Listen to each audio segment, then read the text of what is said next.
Part 1: The Death of Hope and the Clarity That Frightens Others. There is a stage of awakening that Carl Jung only hinted at late in his life. He didn't write about it extensively, and he certainly didn't turn it into a public doctrine, not because it wasn't real, but because he understood something about timing. Most people are not ready to hear about the final transformation of consciousness. He referred to it quietly as the Sophia stage, borrowing from the ancient Greek idea of divine wisdom. And what Jung discovered was unsettling. The individuals who reached this stage did not look enlightened in the way culture imagines enlightenment. They didn't glow. They didn't preach love and light. They didn't radiate sentimental spirituality. In fact, to the outside world, they often appeared colder, more distant, even disillusioned. Friends would whisper that something had gone wrong. Family members would worry they had become detached, hardened, or spiritually empty. But Jung saw the opposite. He saw that they had not lost anything essential. They had completed something. They had crossed a threshold beyond healing, beyond individuation, beyond shadow integration. These were people who had already confronted the unconscious, integrated their shadow, healed trauma, and taken responsibility for their projections. They had done the works most people avoid for a lifetime. And then something else happened. A final metamorphosis, subtle, irreversible, and profound. The first unmistakable sign Jung documented was what he called the death of hope. Not depression, not bitterness, not despair. The complete cessation of hoping that people, situations, or reality would become different than they are. Before this stage, even deeply conscious individuals still carried quiet strands of hope. Hope that a parent might finally understand. Hope that a fractured relationship could be repaired. Hope that the world might awaken if enough people did the work. These hopes were not naive. They were human. They were the psyche's last attachments to preferred outcomes. But in the Sophia stage, hope dissolves, not through disappointment, but through clarity. One day, the person simply sees. They see their family system exactly as it is structured. They see the psychological limits of a parent. They see the emotional capacity of a partner. They see the level of consciousness of a friend. And in that seeing, hope quietly evaporates. Not because they are jaded, because they are no longer projecting potential onto reality. Imagine someone who spent decades hoping their father might one day develop emotional depth. They understood his trauma. They forgave his wounds. They remained patient, but they still hoped. Then, in this final stage, they look at him and realize this is who he is. This is the structure of his psyche. The capacity simply is not there, not because he is evil, not because he is trying to withhold, but because he cannot give what he does not contain. And something inside them settles. This realization carries both grief and freedom. Grief for what will never be, freedom from waiting for it. Jung called this the wisdom of accepted limitation, to see the boundary of another person's development without resentment, to stop arguing with reality, to withdraw energy from impossible outcomes. To the world, this looks like giving up, but it is not giving up.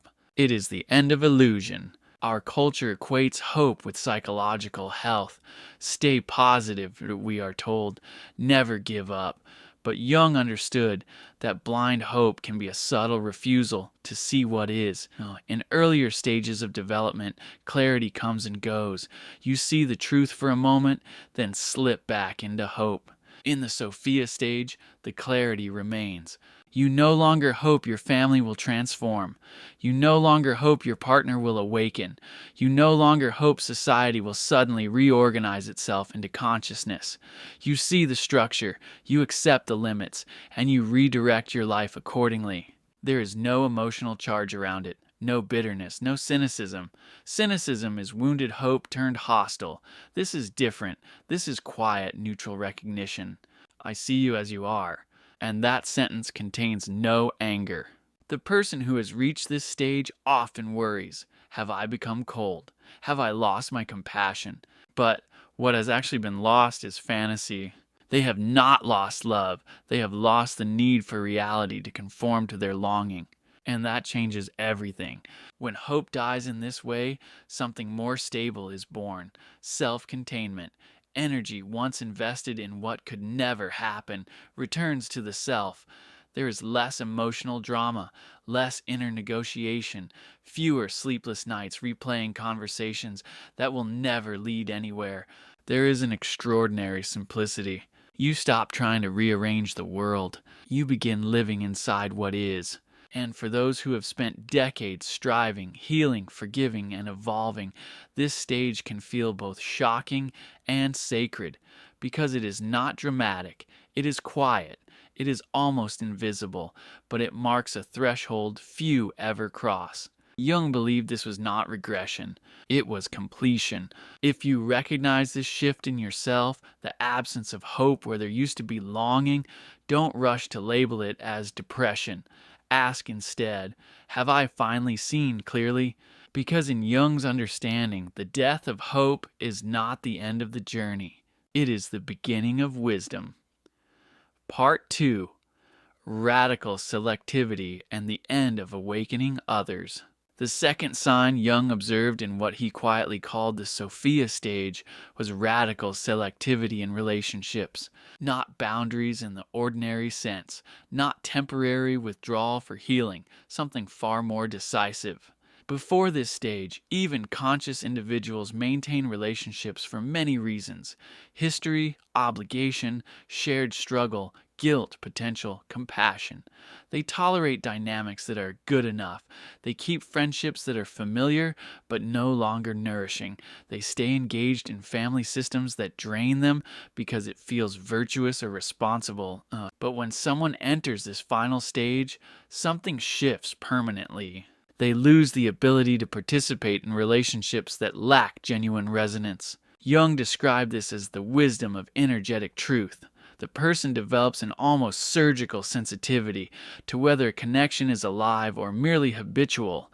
They can feel immediately if a relationship is mutual, conscious, and growth-oriented, or if it is sustained by inertia and emotional debt. And if it is not real, they quietly withdraw. No drama, no grand announcements, no self-righteous speeches. They simply stop investing. To outsiders, this looks cold. You've changed. You've become distant. You think you're better than us now. But Jung saw something else. He saw that these individuals had finally stopped betraying themselves. They no longer maintain relationships out of obligation. They no longer tolerate dynamics that require self-editing to remain acceptable. They no longer carry others emotionally while receiving little in return. They have realized that every moment spent in a misaligned relationship is a moment stolen from the life they are here to live. And their standard becomes uncompromising. In the Sophia stage, relationship must meet a new threshold. Both people must be capable of seeing and being seen. Both must tolerate honesty even when it disrupts comfort. Both must be committed to their own psychological growth. Both must allow the other full humanity without trying to reshape them. And together, the connection must generate more energy than it consumes. Very few relationships meet this standard, so circles shrink.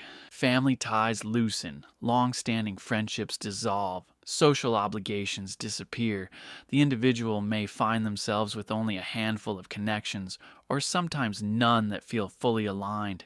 Jung noted that this creates what he called the loneliness of rarity, not the painful loneliness of rejection, not the desperation of isolation, but the quiet recognition that psychological refinement makes compatibility rare. And here is what is remarkable. The Sophia stage individual prefers this loneliness to the fragmentation required by misaligned relationships. Earlier in life, loneliness felt like deficiency. In this stage, it feels like integrity. They would rather be alone and whole than connected and divided. This is not arrogance. It is not superiority. It is clarity about energetic cost. And then comes the third sign, perhaps the most misunderstood of all, the end of trying to awaken others. Before this stage, even deeply individuated people often feel compelled to share insight. They see destructive patterns in loved ones and feel the urge to help. They recognize unconscious behavior and try to illuminate it. They offer advice, explanations, guidance. It comes from compassion, but also from a subtle belief that consciousness can be transferred if explained clearly enough. In the Sophia stage, this belief dissolves. Jung referred to this as the wisdom of sovereign development. The person has realized, not intellectually, but through lived experience, that consciousness cannot be given. It cannot be installed. It cannot be argued into existence. It must be earned through direct confrontation with one's own unconscious. And any attempt to force awakening violates that process. So they stop. Family members in crisis receive no lectures. Friends making destructive choices receive no interventions. Even when directly asked for guidance, the response shifts. I trust you to find your way. This infuriates people accustomed to being guided. Why won't you help me? Where did your wisdom go? But the wisdom has not disappeared. It has matured. The Sophia stage individual understands that suffering is often the forge of consciousness. To prematurely remove someone's struggle is to interrupt their development. What appears as help can become interference. What looks like compassion can become control. Jung warned of what he called psychological colonialism, the attempt to impose insight on another person's psyche. It assumes superiority. It robs them of their confrontation. It subtly declares, I know better than your unconscious what you need. True compassion in this final stage looks different. It looks like witnessing without intrusion. It looks like loving someone enough to let them struggle. It looks like silence when advice would only delay growth. This creates what Jung described as sacred neutrality. Not indifference, not apathy, but deep care without control. The Sophia stage person can watch someone repeat painful patterns and feel sorrow without feeling compelled to intervene. They can see clearly what someone is avoiding, yet remain quiet. They no longer need to be the healer, the guide, the awakener. And here is the subtle liberation in this. The ego's identity as the conscious one dissolves. They no longer need to be right. They no longer need to be the source of insight. They no longer need to feel useful in order to feel valuable. Each person's path is their own, and this realization brings enormous peace. For an older audience who has spent decades trying to help, fix, rescue, or awaken loved ones, this stage can feel both relieving and unsettling, because it requires surrendering the role of the strong one, the wise one, the savior. But Jung would say this is not withdrawal of love, it is respect for destiny. And that respect marks a profound shift in consciousness, one that prepares the ground for the final two signs of psychological sovereignty. Part 3, Immunity, Silence, and the Sovereignty of Completion. The fourth sign Jung observed in the Sophia stage is something that almost shocks the system when it fully stabilizes: complete immunity to manipulation. Earlier in life, even the most conscious individual still carried subtle hooks. Guilt could move them, disapproval could unsettle them, the fear of being misunderstood could provoke long explanations, a threat of abandonment could stir anxiety. These reactions weren't weakness, they were human. They reflected unfinished attachments in the psyche. But in this final stage, Jung noticed something extraordinary. The hooks disappear, not managed, not suppressed, not controlled through discipline, dissolved. He described this as the death of emotional leverage. Manipulation only works if something inside you needs what the other person controls: approval, belonging, validation, the image of being good, the avoidance of guilt. When those needs are no longer externally anchored, leverage collapses. A guilt trip lands, and nothing happens. An accusation is thrown, and there is no internal tremor. A threat of withdrawal is made, and the response is calm acceptance. The Sophia stage individual does not become combative. They do not counterattack. They simply do not react. This can be deeply destabilizing to people who are accustomed to controlling dynamics. Jung observed a predictable pattern. First escalation, then outrage, then withdrawal. When manipulation fails, manipulators often intensify the tactic. When that fails, anger surfaces. And when that fails, they leave, because a person who cannot be manipulated cannot be used. What's remarkable is the inner state of the Sophia stage individual during this process. There is no triumph, no satisfaction in winning, only a quiet recognition of the pattern unfolding. Almost like a biologist observing behavior in nature, this immunity extends beyond personal relationships. Advertising loses its pull. Social pressure has no weight. Political rhetoric is seen as theater. Authority no longer intimidates. Cultural narratives are filtered through internal truth rather than absorbed automatically. Why? Because the sovereign self has fully integrated. They do not need to be seen as virtuous. They know their integrity. They do not need to be approved. They respect themselves. They do not fear abandonment. They are whole alone. And when nothing external can destabilize you, manipulation has nowhere to land. But Jung did not consider this the final sign. The fifth, and perhaps most subtle, is what he called the silence of knowing. In earlier stages of development, even conscious individuals still explain themselves. They clarify boundaries. They defend choices. They try to be understood. They believe that if others could just see clearly, harmony might follow. But in the Sophia stage, the need to be understood dissolves. Not because they feel superior, because it no longer matters. They know who they are. They know why they choose what they choose. They understand their own motives with such depth that external interpretations lose significance. If someone misunderstands them, they let it stand. If someone misjudges them, they do not rush to correct it. If someone demands explanation, they offer only what feels clean and simple. I'm not available. That doesn't work for me. I've made my decision. No long defenses, no emotional justifications. Jung saw this as the wisdom of self-sufficiency. When you know yourself completely, explanation becomes optional. Defending yourself to someone committed to misunderstanding you becomes a subtle form of self-betrayal.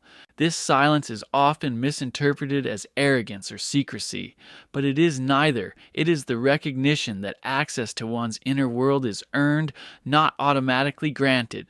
Transparency is no longer performed to secure acceptance. And here's where all five signs converge. The death of hope, radical selectivity, the end of awakening others, immunity to manipulation, the silence of knowing. When they appear together and remain stable, Jung believed a person had reached psychological sovereignty. Not a temporary breakthrough, not a retreat high, not a spiritual performance. A permanent reorganization of consciousness. He emphasized something crucial. This stage cannot be pursued directly. It is not achieved through techniques. It is not forced by spiritual ambition. It emerges naturally after complete individuation, after shadow integration, after trauma work, after ruthless self-honesty, after every illusion has been examined and released. It is what happens when consciousness becomes dense enough to reorganize itself, and those who arrive often question it. They look at their detachment, their quiet, their selectivity, and wonder, have I become too cold? Have I lost my warmth? Have I retreated from humanity? Jung would answer gently, no. You have lost illusion. You have lost dependency. You have lost the need to control, to rescue, to convince, to be validated. What you have gained is freedom. You are no longer governed by hope, obligation, guilt, fear, or the hunger to be understood. You are not shaped by the expectations of others. You are not destabilized by rejection. You are not entangled in psychological games. This can look like isolation, but it is autonomy. It can look like emptiness, but it is fullness that requires nothing external. For many who have walked decades of inner work, especially those in later chapters of life, this stage feels unfamiliar because it does not resemble cultural images of enlightenment. It is quieter, simpler, almost invisible, but it is deeply earned. Jung believed this might be the furthest point individual consciousness can travel. Not everyone will reach it. Most will not even desire it. But for those who have relentlessly confronted themselves, who have integrated shadow without bypassing, who have sacrificed illusion for truth again and again, this is where the path leads. A calm so stable it cannot be shaken, a solitude that does not ache, a clarity that needs no audience. If you recognize these signs in yourself, do not rush to pathologize them. You may not be withdrawing from life. You may be standing fully inside it, without distortion. This is not the loss of humanity. It is its refinement, not transcendence into another realm, but the completion of psychological maturity. Welcome to the silence after the noise. Welcome to sovereignty. Welcome to the final form of consciousness Jung quietly prepared you for all along.